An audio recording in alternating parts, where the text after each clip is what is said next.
আসবে, আমরা তার জন্য দোয়া করতেছি অনেক। আওয়ামী লীগ আসলে আওয়ামী লীগ তো কৈরাস্তার সরকার ছিল, তারপরে কেন আওয়ামী লীগের কথাই বলছে?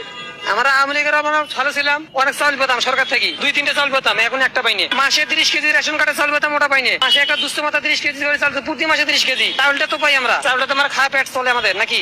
হায় আল্লাহ, আমি যদি কোনোদিন মন্ত্রী হই, আমি যদি, আপনারা নিশ্চয়ই সেই ভিডিও দেখেছেন, সেই হায় আল্লাহ বলা, এত অঙ্গীকার ব্যক্ত করা মানুষ আসিফ নজরুল বিচার ব্যবস্থাকে ধ্বংস করে দিয়েছে।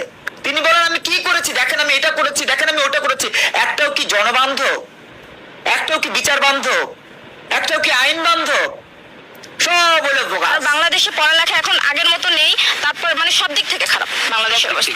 আর এখন তো শেখ হাসিনা চলে গেছে, এখন তো অবস্থা আরো খারাপ। এই বাচ্চাদের কোনো নিরাপত্তা নাই। এটা এখন যদি আমি এই কথাটা বললে হয়তো আমি জানি, তারপর আমার কি হইতে পারে এটা আমি জানি। শেখ হাসিনা চলে যাওয়ার পর সবাই বলতেছে যে শেখ হাসিনা এই করছে, ওই করছে, হ্যাং ত্যাং অনেক কিছু করছে।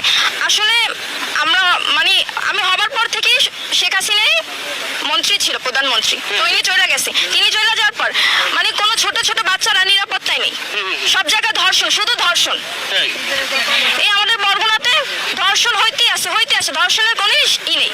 তো তাতে শেখ হাসিনা চলে যে লাভটা হইলো কি?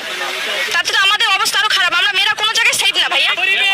থাকার স্থান নাই, অঘর ঘর দিছে, থাকার জায়গা করে দিছে, ছাত্র করে বড় বড় হল করে দিছে, যে রাস্তাঘাটে যারা হয়রানি করতো যানজটে তাদের জন্য ফ্লাইওভার করে দিছে, মেট্রো রেল করে দিছে, মাথার পায়ে থেকে চান্দি পর্যন্ত সবারই উপকার করে গেছে আওয়ামী লীগ।